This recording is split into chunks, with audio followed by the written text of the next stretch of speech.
Hello everyone.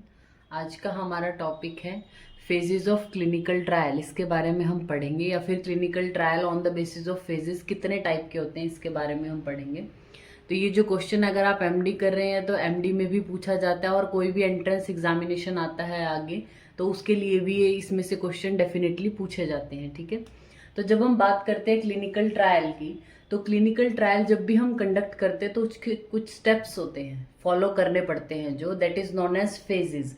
अगर हम बात करें फार्मास्यूटिकल लेवल पे कि हमें कोई ड्रग मैन्युफैक्चर करनी है, बनानी है, तो उसके लिए क्या होता है, ड्रग डिजाइन करना पड़ता है, ड्रग की डिस्कवरी करनी पड़ती है। देन हम क्या करते हैं, सबसे पहले एनिमल में उसको उसकी क्या इफेक्टिवनेस है, क्या वो टॉक्सिक है या नहीं, या फिर देने लायक है भी या नहीं, ये सब हम क्या करते हैं, एनिमल्स में पहले देते हैं। That is known as pre clinical trial. इसको हम बोलते हैं प्री क्लिनिकल ट्रायल। और जब हम ह्यूमन बीइंग में उसको देके उसकी इफेक्टिवनेस, टॉक्सिसिटी या फिर जो भी हमें डेटा चाहिए वो जनरेट करते हैं, that is known as clinical trial. ठीक है, तो प्री क्लिनिकल में हम इन विवो भी करते हैं और इन विट्रो भी। इन विट्रो अगर हम बात करें तो टेस्ट ट्यूब है, सेल कल्चर करा के हम डेटा जनरेट करते हैं, या फिर इन विवो की अगर हम बात करें तो जो एनिमल्स है उनमें एक्सपेरिमेंटेशन करके देखते हैं, और हमें जो प्रीलिमिनरी डेटा है, जो भी उस ड्रग का डेटा है, मतलब उसकी एफिकेसी, उसकी टॉक्सिसिटी, फार्माकोकाइनेटिक, कैसे वो बॉडी में जाके काम कर रही है, ये सब इंफॉर्मेशन हमें कहाँ से, प्री क्लिनिकल फेज जो है या प्री क्लिनिकल स्टडी से ये डेटा हमें मिल जाता है। देन आते हैं हम उसके क्लिनिकल ट्रायल की बात। तो इसमें हमारे जो है वो फेजेस आते हैं, फेज 0, फेज 1, 2, 3 एंड 4।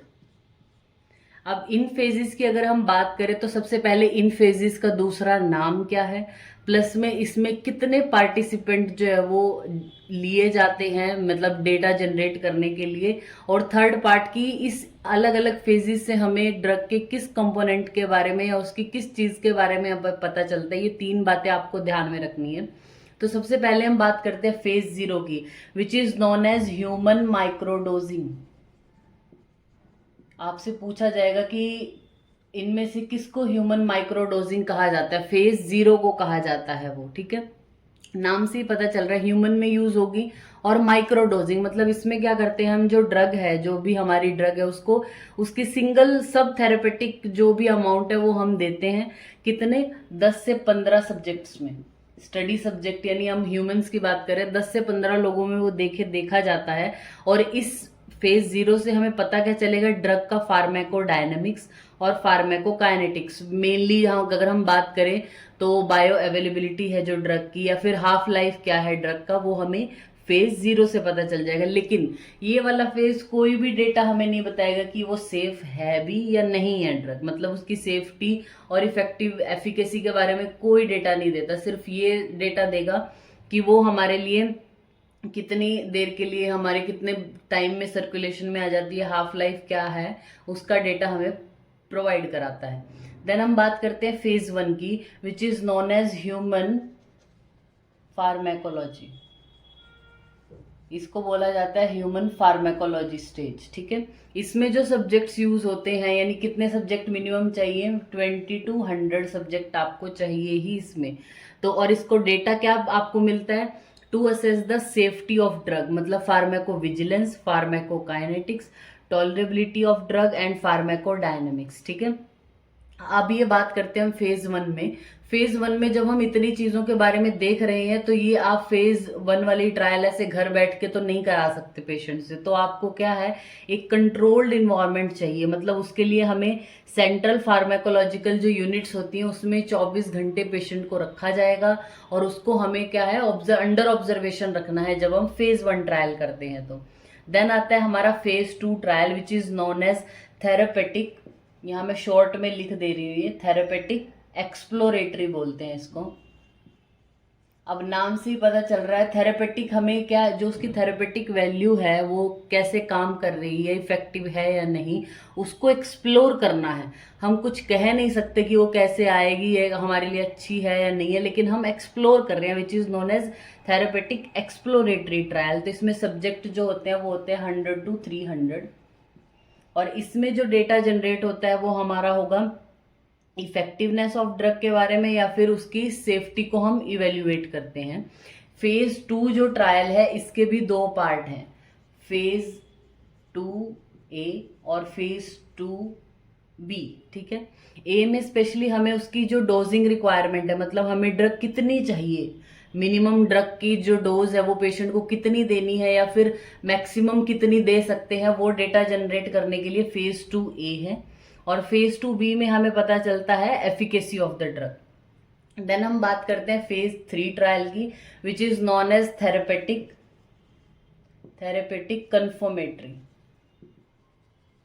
नाम से पता चल गया, अब जो थेरेपेटिक वैल्यू है वो हमें कंफर्म हो जाएगी, ठीक है। ये फेजेस में, इस फेज में जो है वो 300 to 3000 सब्जेक्ट्स जो है वो हमें इन्वॉल्व करने होते हैं। और ये ट्रायल जो होता है वो मल्टी सेंट्रिक है, मतलब अलग अलग सेंटर्स में कुछ सब्जेक्ट लेके ट्रायल किया जाता है। सपोज अगर हम बात करें कि हमें कोई एक ड्रग बनानी है किसी डिजीज के लिए, अभी हम बात कर लेते हैं, सपोज हमें अभी तो एक्शन पता है लेकिन हमें नहीं पता कि पंचतिक्त घृत गुगलू किस तरीके से काम करता है। तो हमने क्या किया कि अभी यहाँ पे जो है वो गुजरात में भी एक सेंटर में हम ये मेडिसिन कुछ पीपल में दे के देख रहे हैं, इधर एमपी में भी दे के देख रहे हैं, देन इधर जो है वो हम नॉर्थ में भी कहीं, ठीक है। इस तरीके से अलग जो बहुत सारे सेंटर्स हैं, मतलब ये ट्रायल जो होता है वो मल्टी सेंट्रिक होगा। ये लोग भी अपने पेशेंट्स को या सब्जेक्ट्स को देके देखेंगे, यहाँ से भी डेटा जनरेट होगा और यहाँ से भी डेटा जनरेट होगा। अब इस फेज को बोला जाता है प्री मार्केटिंग फेज या फिर प्री मार्केटिंग फेज। क्यों? क्योंकि अभी मार्केट में आई नहीं है ड्रग, मार्केट में लॉन्च होने से पहले वो फेज 3 में चल रही होती है। लेकिन कुछ कंपनीज जो होती है, मतलब उसमें भी मोस्टली ड्रग्स जो है वो इसी स्टेज में मार्केट में लॉन्च कर दी जाती हैं। मतलब जो FDA है उनको वो एक एप्लीकेशन लिखते हैं, न्यू ड्रग एप्लीकेशन, जिसकी हेल्प से वो क्या करते हैं, मतलब क्या करना होता है उसके लिए, जो भी प्री क्लिनिकल डेटा जनरेट हुआ उस ड्रग का, क्लिनिकल डेटा मतलब फेज 0, 1, 2 इनसे होके आई है वो ड्रग, सब डेटा हमें इनको डिपॉजिट करना होता है। उसके अकॉर्डिंग इनको लगेगा कि ये ड्रग आपकी मार्केट में जाने के लायक है, तो ये 3 में ही वो लॉन्च कर देते हैं मार्केट में। देन आता है हमारा phase 4 which is known as post marketing phase. इसको बोलते हैं पोस्ट मार्केटिंग सर्विलेंस ट्रायल भी बोलते हैं। इससे आपको क्या पता चलेगा, the surveillance of the drug, safety surveillance यानी फार्मेकोविजिलेंस के बारे में पता चलेगा और एक आपको सपोर्ट मिलता रहेगा। मतलब अब मार्केट में आ चुकी है ड्रग, लेकिन अगर कोई उसका एडवर्स रिएक्शन नहीं आया किसी में या कुछ उसने कॉम्प्लिकेशन नहीं किया, तो आपको एक सपोर्ट मिलता रहेगा कि हाँ ये कंपनी ये दवाई बेच सकती है आराम से। अगर कोई भी एडवर्स ड्रग रिएक्शन आया तो उसको मार्केट से क्या किया जाता है, ले लिया जाता है उस ड्रग को, मतलब वो अब मार्केटिंग उसकी नहीं हो पाएगी, वो मार्केट में नहीं रह पाएगी ड्रग, ठीक है। तो ये है हमारे फेजेस ऑफ क्लिनिकल ट्रायल। जो है पहला प्री क्लिनिकल, मतलब जब एनिमल्स में हम एक्सपेरिमेंटेशन करते हैं। देन क्लिनिकल में फेज 0, 1, 2, 3, 4। 0 को ह्यूमन माइक्रोडोजिंग बोलते हैं, ह्यूमन फार्मेकोलॉजी बोलते हैं फेज 1 को। फेज 2 को थेरेपेटिक एक्सप्लोरेटरी, फेज 3 को थेरेपेटिक कन्फर्मेटरी और 4 को बोलते हैं पोस्ट मार्केटिंग फेज। फेज 0 से आपको डेटा जनरेट होगा फार्मेकोडायनेमिक्स, काइनेटिक्स का, bio availability of drug, half life of the drug. Phase 1 में आपको उसकी फार्मेकोविजिलेंस, फार्मेकोडायनेमिक्स, फार्मेकोकाइनेटिक्स और उसकी टॉलरेबिलिटी का। फेज 2 में जो एक्सप्लोरेटरी है उसमें एक्सप्लोर करना है तो इफेक्टिवनेस ऑफ द ड्रग, और आपके पास इवेल्युएट करते हो आप safety of the drug. Then confirmatory में आपको कंफर्म हो जाएगा उसके बारे में कि किस तरीके से, मतलब उसकी एफिकेसी, इफेक्टिवनेस, सेफ्टी सब कंफर्म हो जाते हैं थर्ड में। और फोर्थ में आपको पोस्ट मार्केटिंग ट्रायल है, तो इसमें क्या होगा, फार्मेको विजिलेंस के बारे में पता चलता है और आप टेक्निकल सपोर्ट प्रोवाइड करते हो कि वो ड्रग जो है वो मार्केट में उसको परमिशन है कि वो उसको बेच सकते हैं, तो ये पोस्ट मार्केटिंग ट्रायल। तो these are the clinical trial phases. Thank you.